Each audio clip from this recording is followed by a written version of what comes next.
Welcome back to Journeys Through Pulmonary Fibrosis, a podcast series produced by Boehringer Ingelheim. I am Ilaria Galetti, Vice President of FESCA, the Federation of European Scleroderma Associations. I'm a patient myself.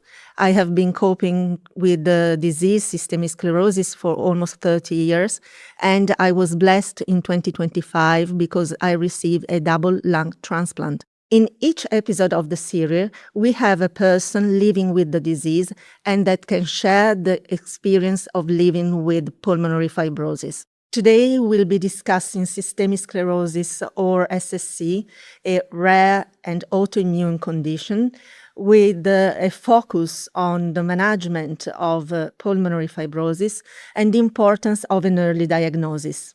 Joining me today to explore this both from a personal and a clinical point of view, we have Ruth Ajayi and Dr. Cosimo Bruni.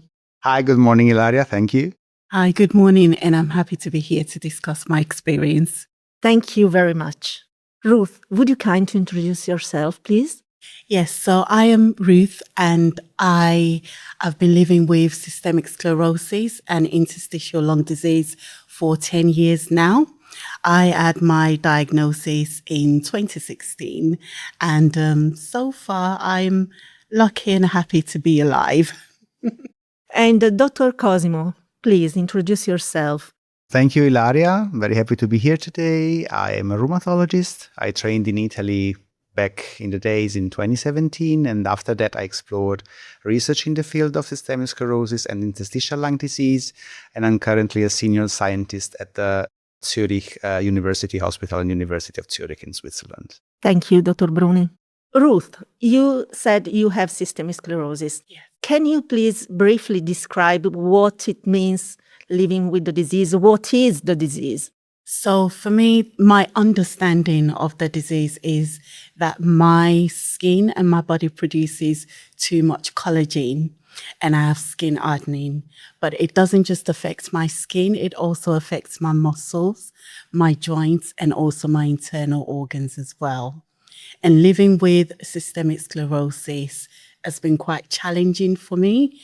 Before my diagnosis, I've never heard of the term autoimmune condition.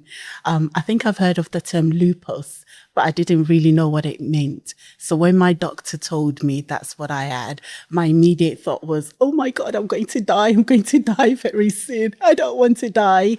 But I did a lot of research, and with the support of friends and family and my consultant, I've been coping quite well. I mean, I have good days and bad days, but I've been coping quite well. Thank you, Ruth, for sharing with us with a smile. That's quite important and makes really the difference. Yes. Thank you. Dr. Bruni, there are other signs or symptoms that are important to consider that Ruth has not mentioned. Yeah, Ilaria, that's a very, very important question because systemic sclerosis is an extremely heterogeneous disease. Let's say it's a term, like an umbrella term, which includes inside very different ways the same disease can manifest. So lots of people have problems with their fingers, and this is related to bad circulation. It's a typical phenomenon called Raynaud phenomenon, with discoloration of the fingers, changes in the way the feeling itself is, the way their color, their temperature, lots of bad feelings and tingling and numbing, which is affecting and complicating the life of many, many patients with systemic sclerosis. On top of that, gastrointestinal involvement is quite a challenge for many patients.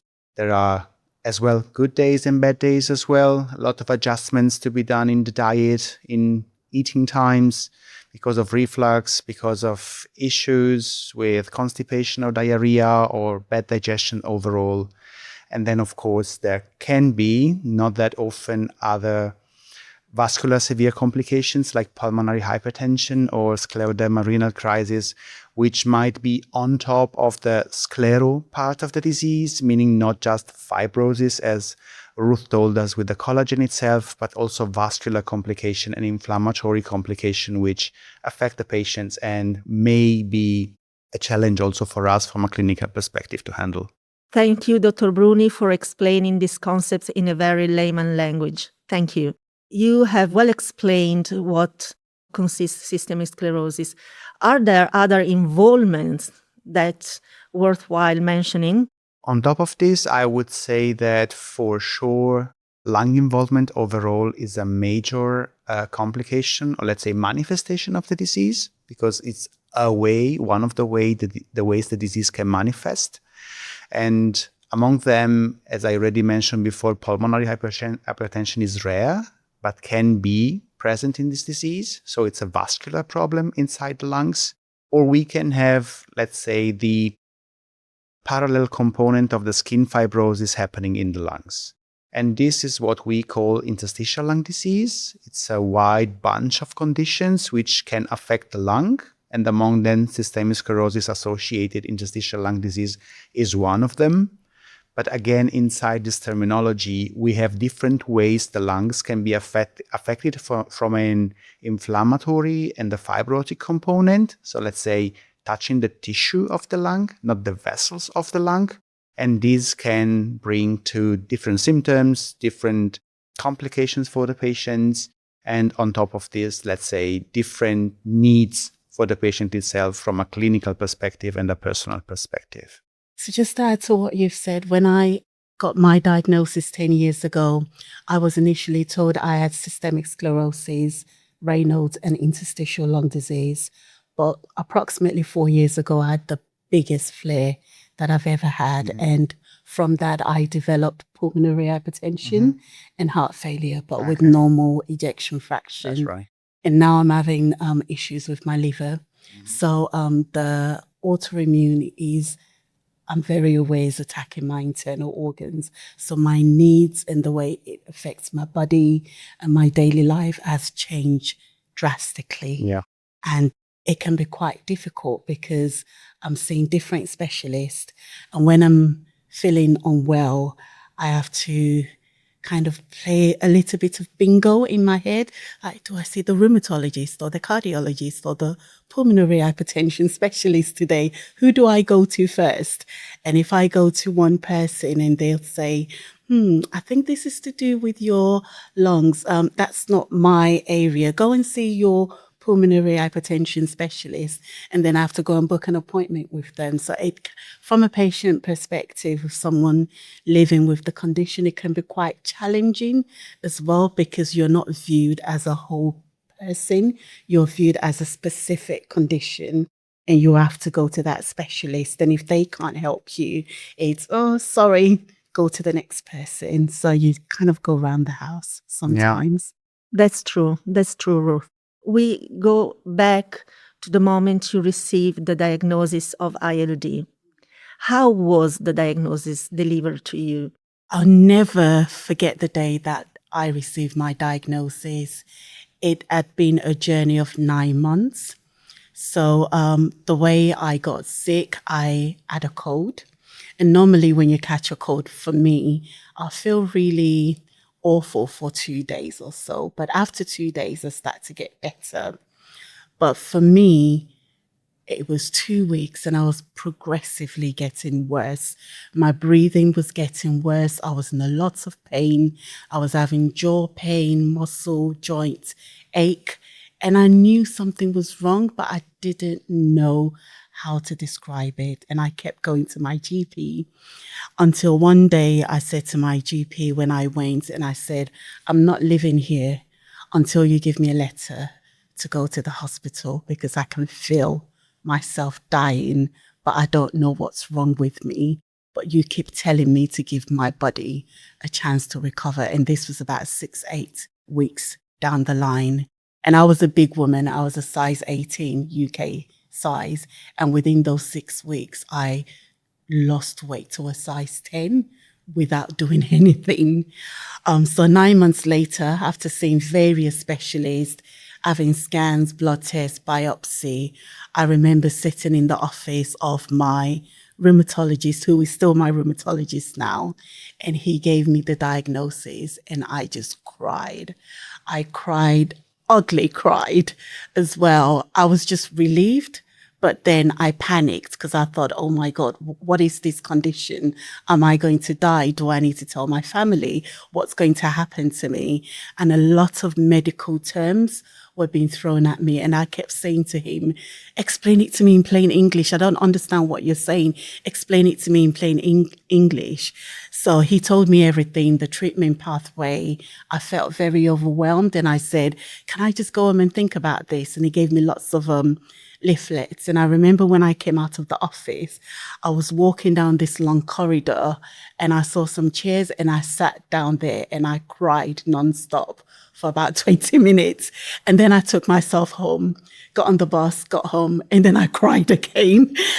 I did a lot of crying over the next few days before I decided to do my own research to find out what exactly is this disease and how is it going to affect my life.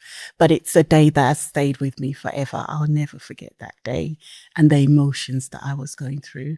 Thank you so much, Ruth. It is clear for us and for our listeners, I guess, that you are a rock, really. Thank you. I had no option but to be a rock. But you find the right way to cope with it. Absolutely. Ilaria, can I ask you, can you tell me what is your scleroderma journey? How did you come to being diagnosed and how are you coping with living with this condition? Thank you for the question, Ruth. I remember I was about 23 years old, 22. I was studying at university in spring outside and I saw my hands becoming blue. And I said, what's happening? That's very, very strange. But I went immediately to the doctor who referred me to a specialist. And in just 2 months, I received the diagnosis. So I didn't live the odyssey of many other people that have to wait 5-6 years because reaching a diagnosis. Then after 6 months, when I was walking in the mountains with my husband, I noticed that I was breathless. And I said, okay, I'm a lazy person, but not as much to justify this breathlessness. And the city revealed a lung fibrosis that worsened through the years despite the therapies. And last year, we had to find 2 new lungs to replace the old ones that was not working. So it's a journey, a lucky journey, in my opinion, because I really received a very, very early diagnosis of systemic sclerosis, an early diagnosis of lung fibrosis. And this allowed me to be here today. So I'm very grateful for that. Thank you so much for sharing. That really resonates with me. And I'm so happy that you had the support to be able to cope and to live with this. So thank you for sharing. And now I have a crucial question. Why didn't I lose weight? Dr. Bruni. That's a very important question, Ilaria, because the disease itself starts very differently for every patient. This means that if I think about the time I was in medical school and I was taught in the rheumatology classes, systemic sclerosis starts with Raynaud phenomenon. Raynaud phenomenon will be the first sign of the disease in 99% of the patients. So this is where we have to act because this is the way the disease starts for most of the cases. Then you move on with your studies, you start seeing patients, you start practicing as a rheumatologist. And actually you see that this is not the case every time.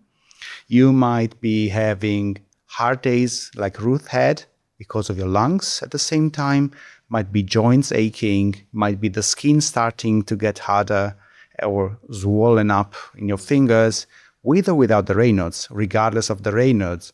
2 years after your Raynaud's, 20 years after your Raynaud's, or without Raynaud's at all. So the disease can manifest very differently in different patients. There can be different timelines for different patients, meaning someone might take weeks before the full-blown up disease shows up. Some might take months and other years. And this is why it's very important that especially non-specialist doctors, like family doctors, have this hint in their way of judging patients and saying, okay, this might be something beyond my knowledge. This might be something where a specialist is actually required. And then it comes the question, which would be the right specialist?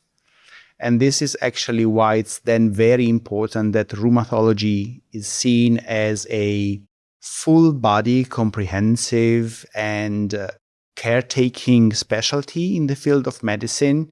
Because once you are a rheumatologist, it's very important that you are aware of all the organs and the different symptoms your patient might have. Because we do not talk about, or we should not talk about, systemic sclerosis and ILD and joints and muscles as if they were different components affecting the same patients. This is the same disease. This is the way I should be taking care of my patients, looking at the joints, at the lung, at the GI, at the vessels, at everything else. So every patient can manifest differently. Every patient has to be approached in a similar way in order to get to the same diagnosis, but personalized according to their complaints. And this is why maybe Ruth lost weight, other patient didn't.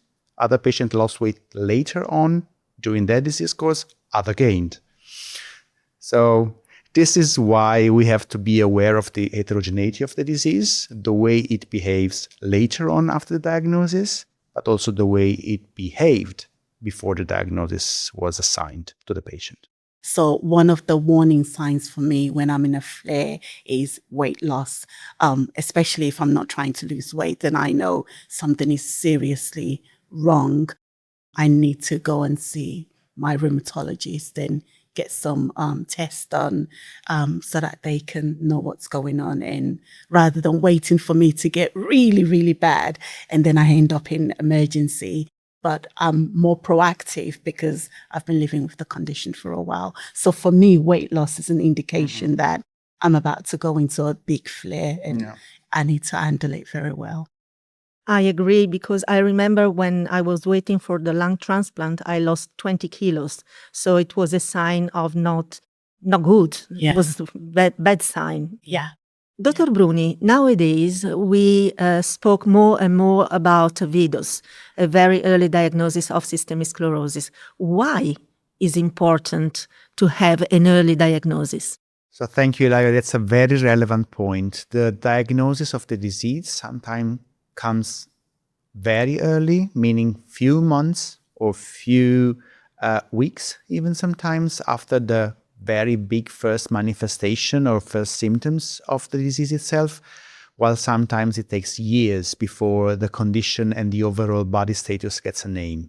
And this is very relevant because once systemic sclerosis is there present as a condition and has caused damage, it's very hard, almost impossible to get the damage back. So to remove tissue which has been damaged by the disease at a skin level, at a joint level, at a lung level.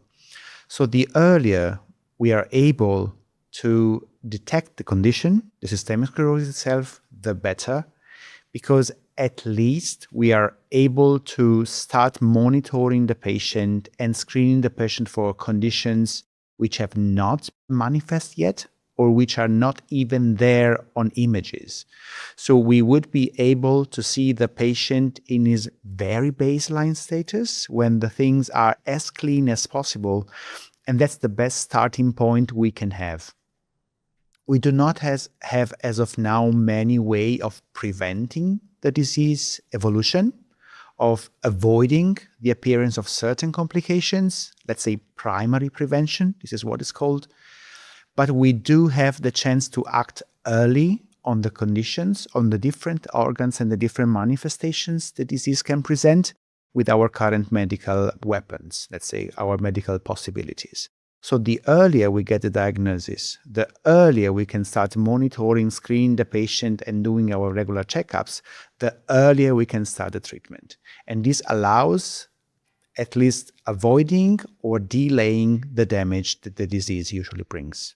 So why it is important to identify the progressive element of ILD rather than waiting for more significant elements? Yeah, that's a very relevant, practice relevant, and very also patient relevant question. Because we know overall that if you have certain complications or manifestations of the disease, as interstitial lung disease is, there is higher risk of having more complications later on in your life. And interstitial lung disease is typically one of those complications that tend to change over time and more frequently getting worse than getting better. We do have knowledge accumulated over time from other diseases having lung complications similar to the SSc-ILD, in which there is tendency to keep on losing the way the lung function and the way then, as a consequence, the patient functions in their daily life.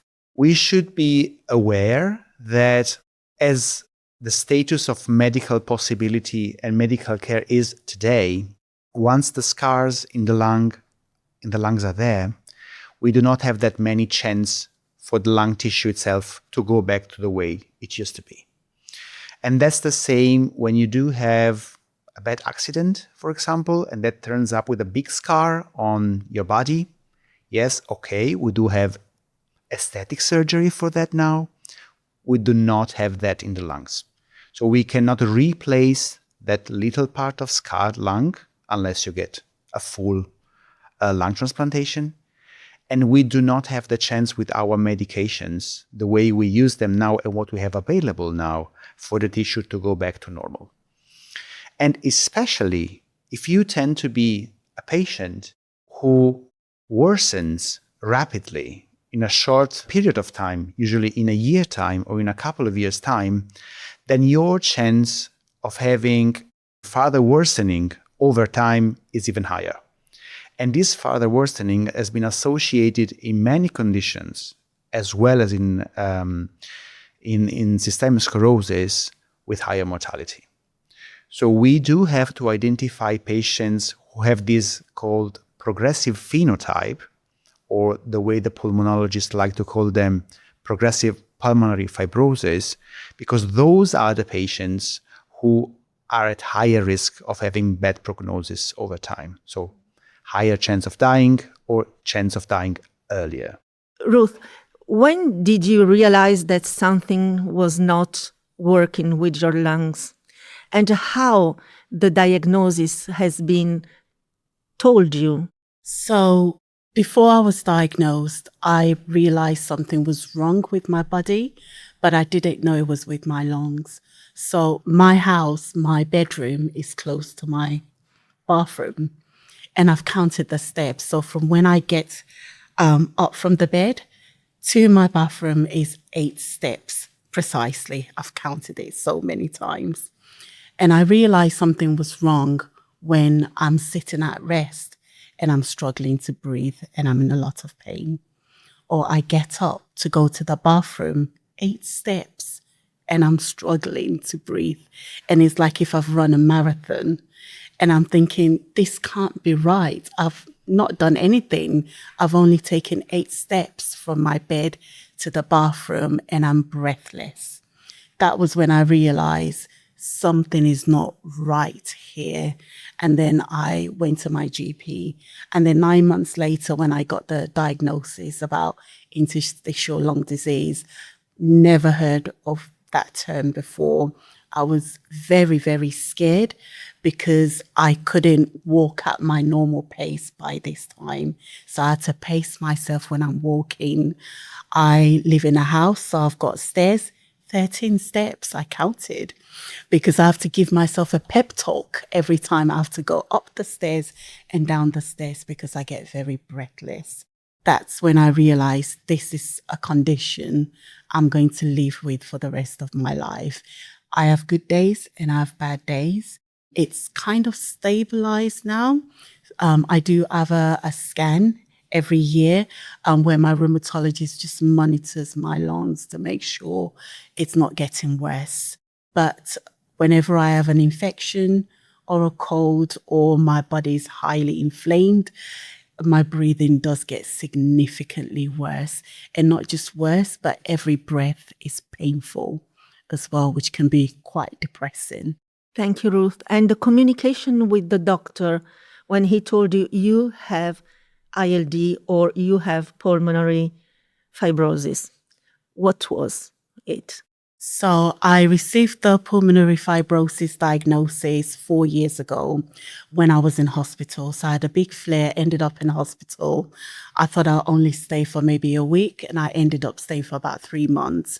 And it got to a point I actually didn't think I would come out alive because I was that bad. And when they told me about pulmonary hypertension, pulmonary fibrosis, to me, it was just a medical jargon. I was really weak, and I'm getting all this medical terminology. And I remember I was kept whispering, explain it to me in plain English. I don't know what that means. What exactly does it mean with my lungs? And there were talks about maybe having a transplant, but it was just overwhelming. Imagine you're sick, you're very weak, you're in hospital, you don't know if you're going to make it out alive. You've got doctors, different specialists coming to see you every few days, and every time they come, they're giving you medical jargon, not because they don't want you to understand, but that's just the way doctors speak.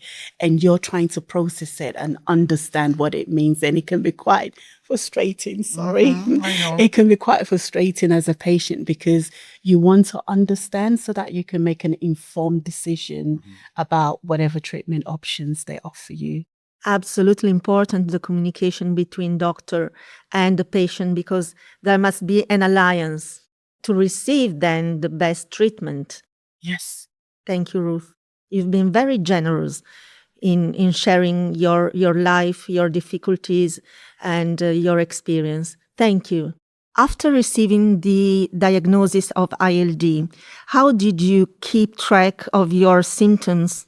That's a very good question. I'm ashamed to say I did not keep track. I think I was just so overwhelmed with so many things. I kept a mental track, but I didn't keep a diary. So whenever I went to see my consultant, I can easily recall and say, I've noticed for the past 2 weeks or 3 months, I'm having these symptoms and my breathing is getting worse, etc. What would really help is if there is an app somewhere designed specifically for people with autoimmune condition where you can just keep track of things, because it's just quite a lot. It's so many things going on in your body. And even though I've been living with this condition for 10 years, sometimes when I'm experiencing a symptom, I'm thinking, is this scleroderma or is this just me being old, getting older? So it can be a little bit tricky, but I have to say that I don't keep track, but I actually should start doing that. Maybe I should start keeping a symptom diary. I need a very big diary to do that. But yes, that's a very good suggestion and a good question. So it seems that being a patient, it's a full-day job. Oh, absolutely. Absolutely. I have to keep on top of appointments because my condition is managed between 4 consultants and my GP. I feel like I'm a part-time medical secretary. So whenever I see one consultant, like, copy me in the letter that you sent to my GP, and then I have to send it to all the other consultants, and I'm like, put it in my notes, please. Because when I see the consultant, they'll say, so what did your rheumatologist say when you see them? And if I saw them more than 4 weeks ago, I can't remember. So I have to say, right, can you bring up my record? There should be a letter in there because I emailed it to your medical secretary. So yes, it is a full-time job, but it's one that I realize that I have to do because it makes me empowered and also helps me to better advocate for myself, and also to make sure that I do my best as a patient to keep myself healthy and pain-free for as long as possible. So due to this long experience of living with the condition and the difficulties you went through, what would you say or recommend yourself young? Me now, I had to speak to my young self 10 years ago. One of the things I would say to myself is be kind to yourself, give yourself grace, and don't be a strong woman. When I was first diagnosed, I felt like if, I'm going to beat this and I have to do this. And I have to say, scleroderma has whooped my ass so many times. And there were times that I gave up. felt like giving up, but I've had to pick up myself. But I realized that I was so tough on myself. And it wasn't until last year, really, really recently, I just decided, you know what, Ruth, you don't have to be strong anymore. This is now your new normal, even though I don't like that term. This is the body I have now. This is the condition that I am going to live with all my life. So pace yourself, take a rest when you need to take a rest, be kind to yourself, set your boundaries and stick to your boundaries. It's been really difficult on relationships. I'm really happy that I've got good friends and family around me, but it's been really difficult in some of my friendship, and my marriage did break down when I had my big flare up. But, you know, I would have to just say to myself, be kind to yourself. You have to, because nobody asks for this and it's unpredictable. You don't know what each day is going to be like.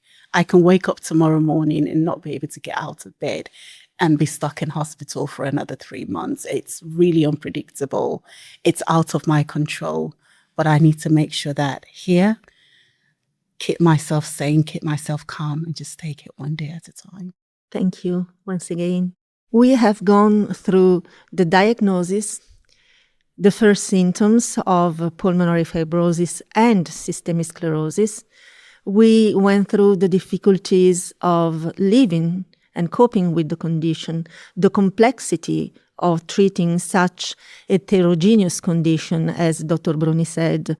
Is there, Dr. Bruni, anything you would like to add before we finish?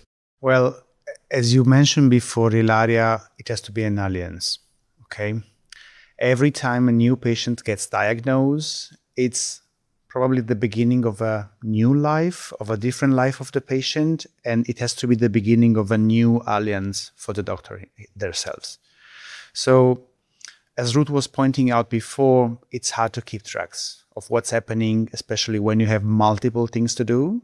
And again, being a patient is not a job. Maybe you have a job on top. Maybe you have a family on top. So that is like where you devote your free time. It's probably your new unwished hobby you have to take care of. And every time you see the patient as a doctor, what you can do, of course, is having a look at tests, monitoring how the disease has been changing or not changing since the previous appointment, how the lung is functioning, if the CT has changed, but there is no test who is going to really tell you how the patient is feeling, how the patient is functioning at home. So that's where the alliance comes. As a physician, educating the patient in reporting when something is happening, in reporting what could be the scleroderma and the ILD itself as a cause of the symptoms, what could not be. So playing the Sherlock Holmes of the situation in letting the patient understand, yes, that symptom could be your ILD getting worse, but maybe you got a cold. Maybe you have another condition ongoing at the same time. Because fortunately for the medical field, unfortunately for the patients, having scleroderma is not excluding you from getting other conditions, other diagnoses, other comorbidities. You are anyway getting older, luckily, from a certain perspective. So that's where asking the patients how they were feeling, how they were functioning at home, if there was really a change on that part, how coping with changes has become over time, how much need for adaptations there has been since previous years or the previous consultations. That's part of what we assess in PPF, in progressive pulmonary fibrosis, in change in symptoms. That has been a big change since, in comparison to 10 years ago, I would say, where there was a lot of attention and focus on how the lungs function, how pulmonary function tests, how the numbers are going, how the CT looks like, and not that much as it is now on how the patient is feeling and functioning. And going back to what Ruth said, I would like to say, when she mentioned, okay, this is my new normal, I like to talk to my patient as your new normal is not surrendering to the disease, because surrendering and giving up is not going to be helpful for anybody. It's very hard to fight this devil. But adapting yourself doesn't mean surrendering to the devil. And this has to be part of the way and the motivation the patient might have themselves in taking care of the part-time job, doing the assessments, taking the medications, reporting to the physician when something is going wrong, and not being ashamed of reporting anything that is not going wrong. So waiting for the consultation, yes, being polite, essential, but whenever something is wrong, as Ruth said, don't wait for you to get into the emergency department. Thank you for these inspiring words, Dr. Bruni. And Ruth, do you have any final remarks mainly on what Dr. Bruni just said and what means living with constant breathlessness? I'll first of all start with what you've said. I absolutely agree with every word.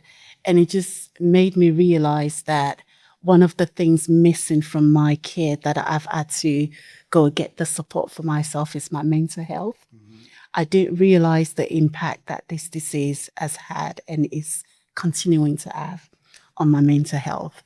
And I refer myself to talking therapies every couple of years because my specialist, and they're great to have a lovely relationship with them, are just interested in the condition. Mm. But the impact on my life, nobody really discusses that. But the great thing is I've recently, well, not recently, a couple of years ago, found a support group. And for the first time, when I found that group, I felt like I am not alone. Mm-hmm. Because before finding the group, I'm the only person that I know that have this condition. So I felt very, very much alone. And especially when I look okay and people don't believe me when I say, I am in a lot of pain. I live with pain every day. I am in pain right now. But as people who live with autoimmune condition, we mask a lot. We pretend we're okay. It's when we get home and we're in our own privacy, we can just like let go. So I absolutely relate to that. I think that mental health aspect and looking at the full picture of somebody's life is really important. In terms of how ILD affects my life, I think I'll be lying if I say I still do not grieve my old self, because every morning when I wake up, I have to take my time to get out of bed because I'm breathless. Even when I wake up in the middle of the night and I have to turn from one side to the other, I'm breathless. And it does make me sad quite a lot, because I remember my old self when I didn't have to do that. Coming here today, I had to really pace myself, walking, getting to the venue, managing the breath that I was taking in, my lung capacity. And it does make you think. So that's why I say I've learned to be kind to myself and to give myself grace. And no longer to feel ashamed, because before I used to be very, very ashamed, and I don't know why. But now, when I'm walking with a friend and they're walking too fast, I don't try and keep up. I just walk at my own pace. And then they look back and they go, oh, I'm so sorry, I'm sorry, I'm sorry. And I'm like, that's fine. But if you're going to walk with me, it's going to be a very, very slow walk. And I'm okay with that. And I don't apologize for that anymore. And I'm not ashamed about it anymore. And, I take all the help and the support available to me and realize, as you said, giving into the disease doesn't mean you're giving up. You're just adapting to it. Thank you so much. Thank you, Dr. Bruni, a professionist in caring and treating the disease, and to Ruth Ajayi, a professionist in coping with the disease. Thank you very much. Thank you. Thank you for having us. Thank you for listening to Journeys Through Pulmonary Fibrosis, a podcast series produced by Boehringer Ingelheim. Don't forget to click on follow or subscribe and not miss our next episodes. Thank you for being with us today.